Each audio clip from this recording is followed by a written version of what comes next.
think if there's anything that I could impart on you, it's this: the futures markets are a great big place.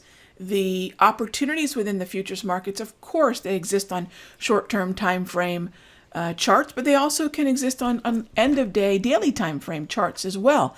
And in the premium video each night, in fact, yesterday, we did a bit of a deep dive on relative outperformance.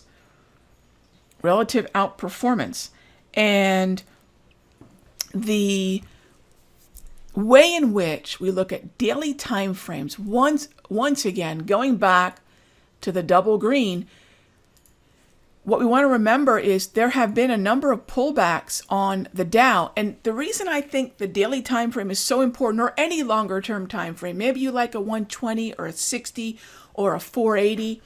Those were all time frames that I was very active in my Forex days, and it's definitely, fast forward 20 plus years, it's definitely influenced the way I look at another almost 24-hour market in the futures. Remember, pullbacks to the wave, like we saw on the 4th, pullbacks to the 21 exponential moving average, like we saw on the 15th in the Dow, pullbacks to the wave that we've seen on the NAS.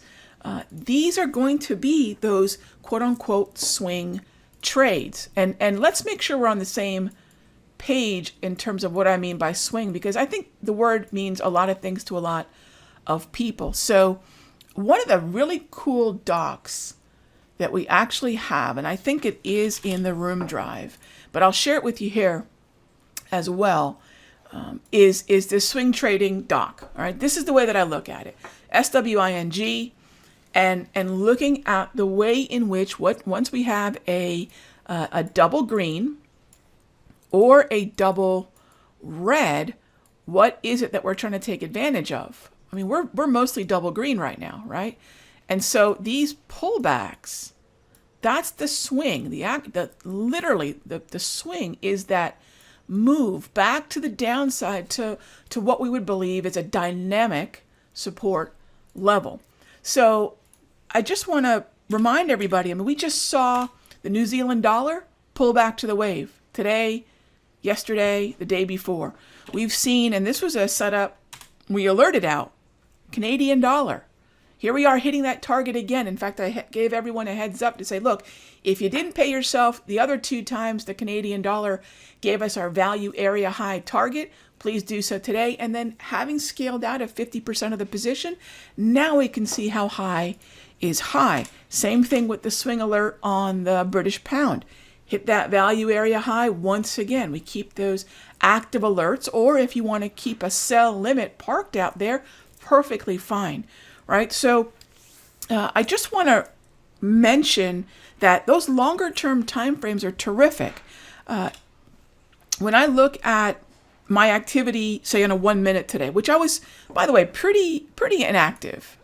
We can dive a little bit into that, and I'll definitely dive into that more in the premium video, but I was pretty inactive. I put on a Dow trade today, and I put on a crude oil trade today, and that was it. I put on 2 trades, went 2 for 2, and that's what I'm looking at. You guys know we do this every Tuesday and Thursday. Wait for our pitch, be very discerning, and then strike when we see that very specific setup, right? That's it. Park our conditional orders and wait for the follow through, identifying levels via time, via volume, and via the range, right? And I thought one of the things that was really interesting was the narrowness of the range. But if you're still thinking bullishly, if you're still thinking bullish directional bias as we have since November 3, then looking for the kind of pattern that you prefer to stick to the long and only the long side makes it much easier to wait for that pitch. And when you see it, that's what you want to make contact with. And that's something I really, want to reiterate. I know a couple of you emailed me and said, hey, Rag, I took the retest on the Dow. Is that all right? Absolutely. As long as you're aware of your risk. And that's what I'll always mention, right? We want to trade infrequently. We want to trade the high probability setups. I mean, that's what we talk about every Tuesday and Thursday, and that's exactly what I'll continue to reiterate, sticking with that plan. So I hope that quick little breakdown, again, makes you think about, yeah, there's going to be opportunities between 9:30 and 11:30, like I taught in that ultimate day trading class, right? But there will also be these longer term daily time frame swing opportunities, right? And here's the thing, when I'm already long the Dow, when I'm already long via DIA, QQQ, IWM, SPY options, because I know overnight positions are very micro friendly, but they're also very ETF options friendly. That's a great way to have overnight exposure, right?